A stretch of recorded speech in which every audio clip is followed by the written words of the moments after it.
Assalamualaikum warahmatullahi wabarakatuh. Halo Sobat Hebat Masa Surba, kembali lagi dalam kanal YouTube MTA Surya Buana. Bertemu kembali dengan Bu Elita dalam pelajaran Matematika kelas 8 dengan materi Teorema Pitagoras. Pada kesempatan kali ini, sebelum kita memulai pembelajaran, mari kita berdoa terlebih dahulu. Semoga kita dimudahkan dalam belajar serta ilmu yang kita pelajari berkah dan bermanfaat. Berdoa, kita mulai. A'udzubillahi minasyaitonirrajim. Bismillahirrahmanirrahim. Raditu billahi rabba wa bil islami dina wa bi Muhammadin nabiyyan wa rasula. Rabbi zidni ilma warzuqni fahma waj'alni min ibadikas sholihin. Tujuan pembelajaran pada materi Teorema Pitagoras ini yang pertama, peserta didik mampu membuktikan dan menjelaskan Teorema Pitagoras. Yang kedua, peserta didik mampu menentukan bilangan triple Pitagoras. Dan yang terakhir, peserta didik mampu menyelesaikan permasalahan yang berkaitan dengan Teorema Pitagoras. Dalam surat Al-Isra ayat 12, Allah berfirman, A'udzubillahi minasyaitonirrajim. Waja'alnal laila wan nahara ayataini famahawna ayatal lail. Famahawna ayatal laili waja'alna ayatan nahari mubsirah. وَجَعَلْنَا آيَةَ النَّهَارِ مُبْصِرَةً لِتَبْتَغُوا فَضْلًا مِنْ رَبِّكُمْ وَلِتَعْلَمُوا عَدَدَ السِّنِينَ وَالْحِسَابَ وَكُلَّ شَيْءٍ فَصَّلْنَاهُ تَفْصِيلًا صَدَقَ اللَّهُ الْعَظِيمُ. Yang artinya, dan kami jadikan malam dan siang sebagai dua tanda, lalu kami hapuskan tanda malam dan kami jadikan tanda siang itu terang, agar kamu mencari karunia dari Tuhanmu, dan supaya kamu mengetahui bilangan tahun-tahun dan perhitungan, dan segala sesuatu telah kami terangkan dengan jelas. Maha benar Allah dengan segala firman-Nya. Dalam ayat ini kita dianjurkan atau diperintah oleh Allah untuk belajar tentang perhitungan. Untuk apa sih? Untuk mempermudah kita dalam kehidupan. Entah itu dalam jual beli, pengukuran, dan sebagainya. Termasuk dengan Teorema Pitagoras ini, dia masuk dalam salah satu cara untuk berhitung. Nah, di sini saya berikan salah satu contoh pengaplikasian Teorema Pitagoras. Nah, kalian sudah tidak asing dengan gambar semacam ini ya. Ini ada salah satu kakak tingkat kalian yang ketika outbound menaiki Flying Fox. Nah, ketika naik Flying Fox, pasti kalian di sana nanti diminta untuk naik ke daerah, ke tempat yang tinggi gitu ya. Misalkan naik ke sini. Nah, kemudian di atas ini nanti akan ada petugas yang membantu kalian untuk memasang tali pengaman, ya kan? Kemudian kalian akan melewati tali dengan pengaman itu. Nah, pasti talinya nanti tali yang miring. Kemudian kalian akan sampai di pos berikutnya. Nah, kita bisa menghitung panjang tali ini dengan menggunakan Teorema Pitagoras dengan hanya mengetahui jaraknya dari pos 1 ke 2 ini berapa, kemudian tingginya pos 1 dan pos 2 itu berapa. Nah, ini salah satu contoh pengaplikasian dalam Teorema Pitagoras. Sebelum kita masuk ke materi Teorema Pitagoras dan pembuktiannya, di sini saya ingin sedikit mereview ingatan tentang materi-materi lalu. Di sini saya punya segitiga siku-siku. Anggap saja di sini ada segitiga ABC.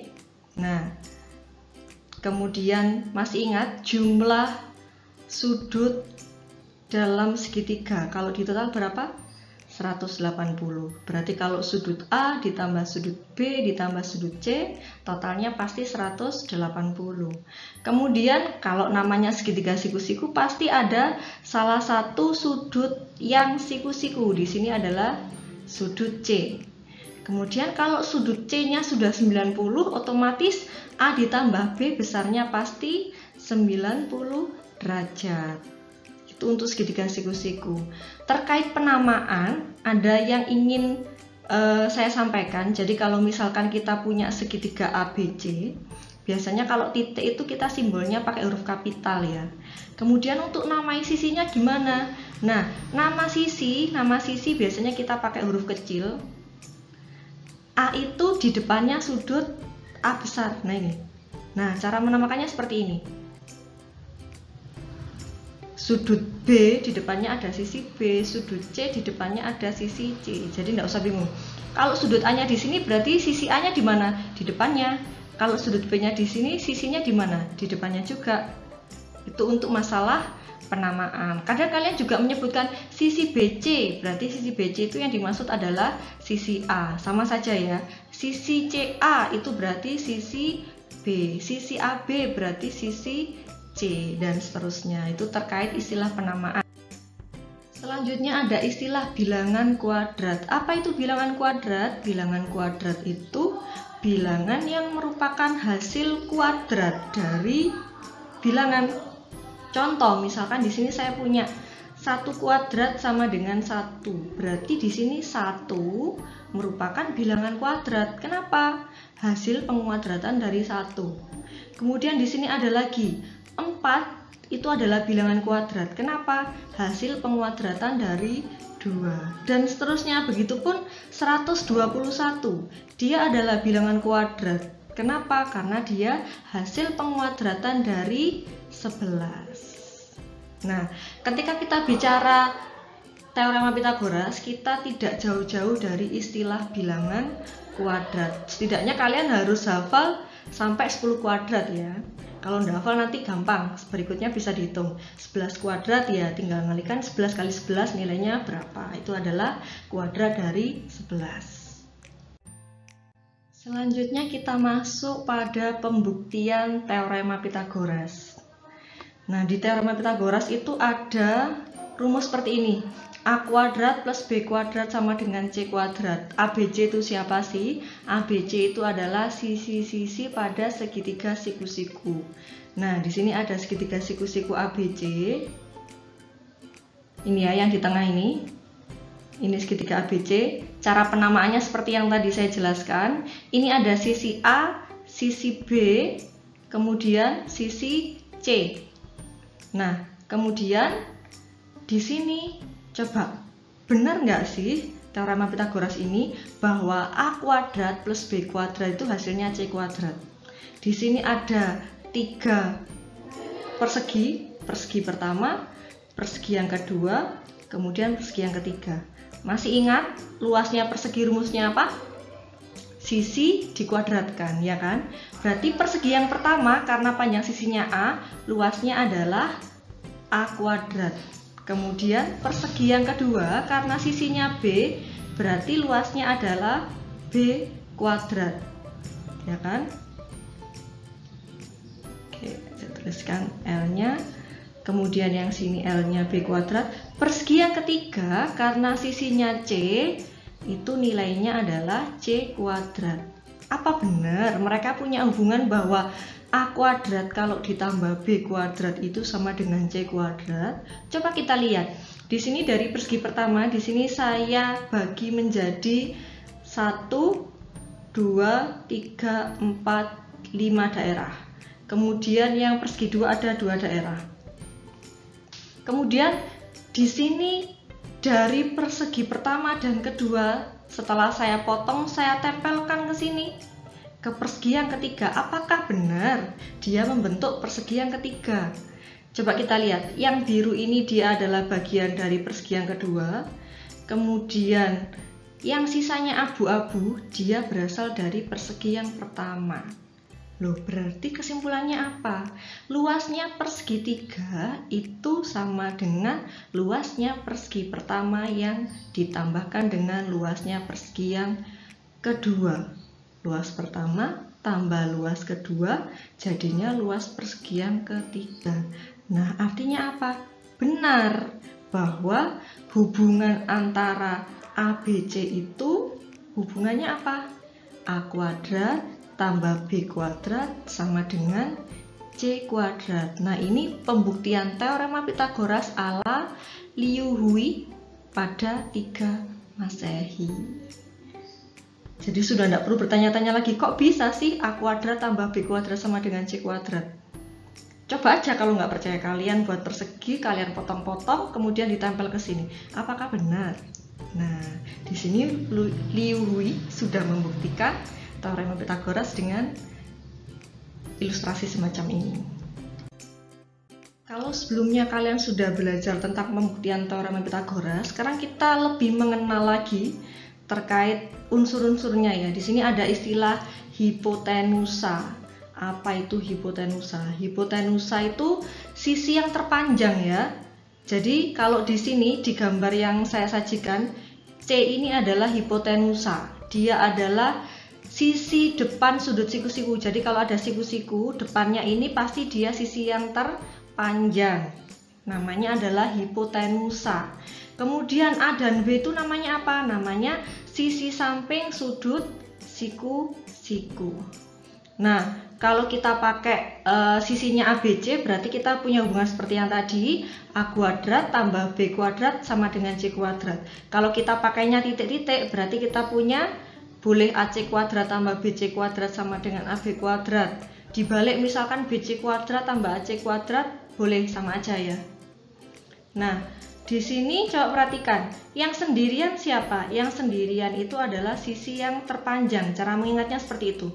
Jadi ketika kalian menerapkan teorema Pitagoras, kalian lihat dulu siapa hipotenusanya, pasti dia yang sendirian. Nah, nanti sisanya dikuadratkan lalu dijumlahkan dua sisi sisanya. Berikutnya, kalau ada soal gimana sih Bu cara pakainya? Nah, ini saya berikan contoh. Di sini ada segitiga PQR yang ditanyakan berapa sih panjangnya sisi PQ. Coba kita lihat hipotenusanya yang mana sih?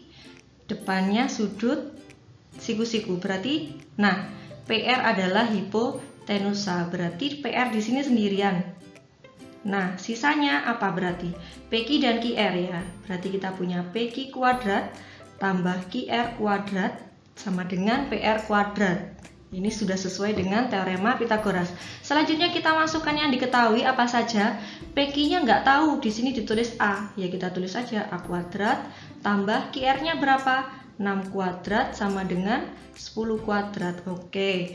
A kuadratnya nggak bisa dihitung, biarkan aja. Berarti A kuadrat ditambah 6 kuadrat berapa? 36 sama dengan 10 kuadrat adalah 100. Berarti kita punya apa? A kuadrat tambah 36 100. Berarti A kuadrat itu 100 yang dikurangi 36, ya kan? Berarti kita punya apa? 100 dikurangi 36. Berapa itu? 64. Nah, kalau A kuadratnya 64, berarti A-nya berapa? Berapa yang kalau dikuadratkan hasilnya 64? Berarti A itu kan apa? Akar dari 64. Hasilnya adalah 8 satuan. Berarti kita tahu bahwa PQ atau A ini nilainya adalah 8. Selanjutnya saya akan membahas kasus yang sudah saya paparkan di apersepsi sebelumnya, flying fox tadi. Nah, di sini yang kita ketahui adalah jarak antar start dan stopnya flying fox, yaitu jaraknya mn. Berarti di sini QR sama mn kan sama ya. Di sini bisa kita tuliskan jaraknya adalah 40 meter. Kemudian kita tahu startnya itu tingginya PM itu adalah 12 meter. Kemudian di sini Rn stopnya itu tingginya 3 meter. Nah, berarti PQ-nya bisa dihitung dong. Berapa? 12 kurangi 3 yaitu 9 meter. Lah, di sini berarti kita sudah bisa pakai Pitagoras. Di sini ada PQ, ada QR, tinggal mencari A. Coba perhatikan, siapa hipotenusanya? Hipotenusa adalah depannya sudut siku-siku, yakni nilainya adalah A, depannya ini ya. Nah, berarti dia nanti gimana rumus Pitagorasnya? PQ kuadrat ditambah QR kuadrat sama dengan PR kuadrat. Nah, di sini kita punya PQ adalah 9 kuadrat ditambah 40 kuadrat sama dengan A kuadrat. Boleh tetap PR, boleh diganti A. Di sini kita punya 9 kuadrat itu 81, 40 kuadrat adalah 1600. Kemudian di sini A kuadrat. Nah, kemudian di sini kita punya berapa ini? 1681 sama dengan A kuadrat. Nah, berarti A-nya berapa? A-nya itu adalah akar dari 1681. Kalau kalian coba-coba nanti ketemu nilainya adalah 41 meter untuk panjangnya tali flying fox yang dilintasi oleh kakak yang tadi. Kalau tadi kita sudah menghitung sisi yang tidak diketahui dari segitiga siku-siku, sekarang ada istilah namanya triple Pythagoras. Apa itu? Di Pythagoras tadi kan kita punya A kuadrat tambah B kuadrat sama dengan C kuadrat. Nah, di sini kan ada 3 bilangan ya. Ada A, B, C. Nah, A, B, C ini satu paket.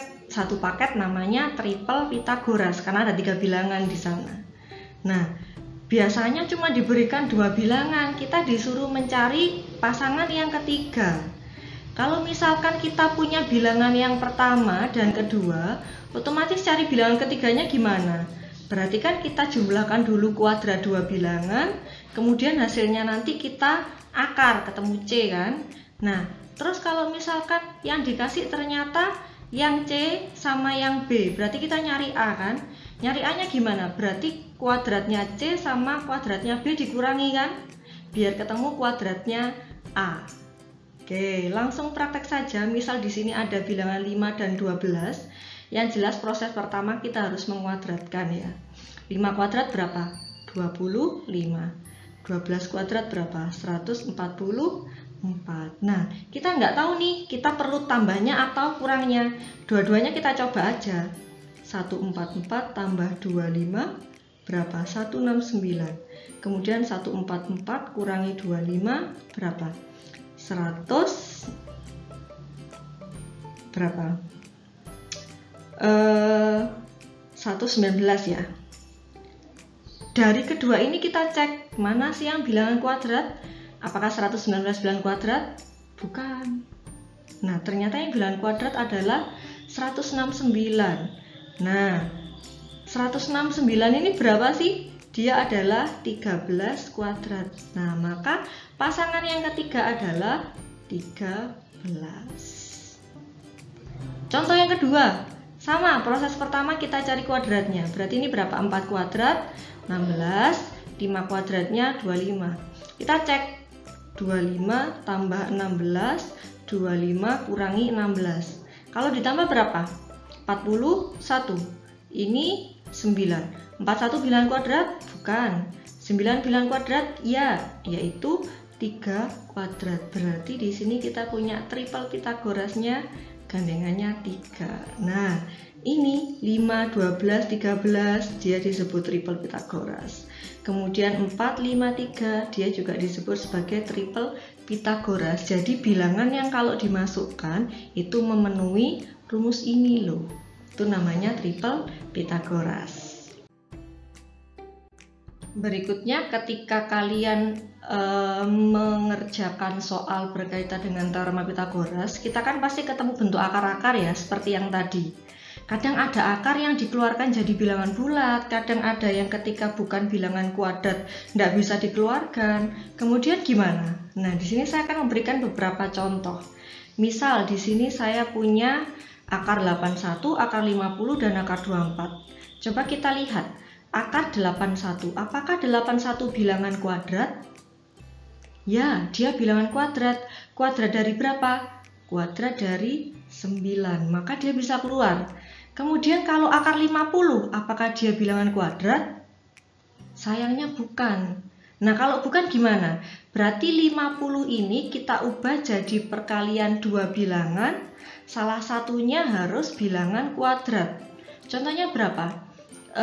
Faktornya 50 yang bilangan kuadrat siapa sih? Ada 25 kan? Berarti 50 itu apa? 25 kali 2. Oke. 25 karena dia bilangan kuadrat berarti dia bisa keluar dari akar. Jadi berapa? Akar 25 kita punya 5. Nah, 2-nya nggak bisa keluar karena bukan bilangan kuadrat. Jadi kalau disuruh nyederhanakan, ini bentuk yang paling sederhana. Ketika dalam akar sudah nggak bisa keluar, ya udah biarkan aja. Lagi, misal akar 24. Apakah 24 merupakan bilangan kuadrat? Bukan. Nah, berarti kita pecah lagi. Faktornya 24 yang bilangan kuadrat siapa? Boleh dimulai dari bilangan yang paling kecil ya. Kalau ini katakanlah kita punya 4 ya faktornya. 4 kali 6. Nah, 4 ini bisa keluar. Jadi berapa? 2. 6 bisa keluar enggak? Enggak bisa. Nah, apakah 6 punya faktor yang bilangan kuadrat? Enggak punya, cuma 1. Enggak ngefek ya. Nah, ya sudah, berarti akar 24 kalau disederhanakan jadi 2 akar 6. Kalau yang dalam akar bisa disederhanakan, nah sederhanakan juga prosesnya kembali lagi seperti ini. Kalau sudah nggak bisa, berarti ini sudah hasil akhirnya. Nah, ini istilah menyederhanakan bentuk akar. Kalau bisa di akar, berarti langsung seperti ini, karena dia bilangan kuadrat. Kalau nggak bisa, nanti bentuknya bisa seperti ini. Di sini saya akan memberikan tips dan trik untuk menentukan akar dari bilangan kuadrat tanpa menggunakan kalkulator. Karena nanti kalau misalkan kalian sudah dalam ujian matematika, otomatis kalian tidak akan menggunakan kalkulator kan. Nah, di sini saya beritahu caranya biar tidak coba-cobanya ngasal. Contohnya di sini, kalau tadi saya sarankan ketika yang dihafalkan paling tidak 1-10 kuadrat itu hafal, tapi sebelumnya nggak harus dihafalkan kan ya. Nah, di sini yang perlu kalian ingat itu kan tadi 1 kuadrat sampai 10 kuadrat hafal ya. Berarti kalau misalkan seperti 10 kuadrat sama dengan 100, kemudian 20 kuadrat sama dengan 400, ini sudah otomatis ikut ya, paham maksudnya. Sama dengan 900, kemudian ada 40 kuadrat sama dengan 1600 dan seterusnya. Kalian bisa menjabarkan. Nah, kemudian di sini saya punya 2 bilangan yang harus dicari nilai akarnya. Keduanya adalah bilangan kuadrat 676 dan 1369. Nah, gimana cara nyarinya ya? Di sini kita lihat 676. Dia di antara berapa? 676 itu antara 400 dan 900. Artinya apa? Puluhannya pasti nanti adalah 2. Jadi nanti kita punya akar 676 itu pasti 20 sekian. Nah, satuannya berapa dong? Kita cari bilangan kuadrat yang kalau dikuadratkan satuannya itu 6. Siapa pilihannya? Ada 4 kuadrat dan 6 kuadrat. 4 kuadrat itu 16, 36 kuadrat 36. Nah, di sini kalian tinggal nyari yang nilainya 676 itu 24 kuadrat atau 26 kuadrat. Kalian tinggal ngecek 2 tadi ya. Nah, ternyata bukan 24. Kemudian kalian cek yang 26. Nah, ternyata benar bahwa 676 adalah 26 kuadrat. Berarti akarnya 676 itu adalah 26. Nah, satu lagi biar tambah paham. Saya punya bilangan 1369. Dia antara siapa dan siapa? Antara 900 dan 1600 ya di sini. 900 dan 1600, berarti puluhannya itu pasti 30 sekian gitu kan. Berarti akar dari 1369 itu pasti 30 titik. Nah, bilangan yang kalau dikuadratkan itu hasilnya 9 itu siapa? Ada 3 kuadrat dan 7 kuadrat, 3 kuadrat 9, 7 kuadrat 49. Nah, berarti kalian tinggal cek 33 atau 37 kuadrat ya, yang 1369. Dan setelah dicek ternyata hasilnya adalah 37 kuadrat yang hasilnya 1369. Itu trik untuk mencari akar dari bilangan kuadrat. Loh Bu, ternyata kalau pas dicek pakai yang ini kok nggak ada, artinya dia bukan bilangan kuadrat. Berarti kalian menyederhanakannya dengan seperti yang sebelumnya tadi, proses penyederhanaan bentuk akar. Nah, sekian materi kita pada kesempatan kali ini terkait teorema Pythagoras. Semoga bermanfaat, kurang lebihnya mohon maaf. Saya akhiri. Wassalamualaikum warahmatullahi wabarakatuh.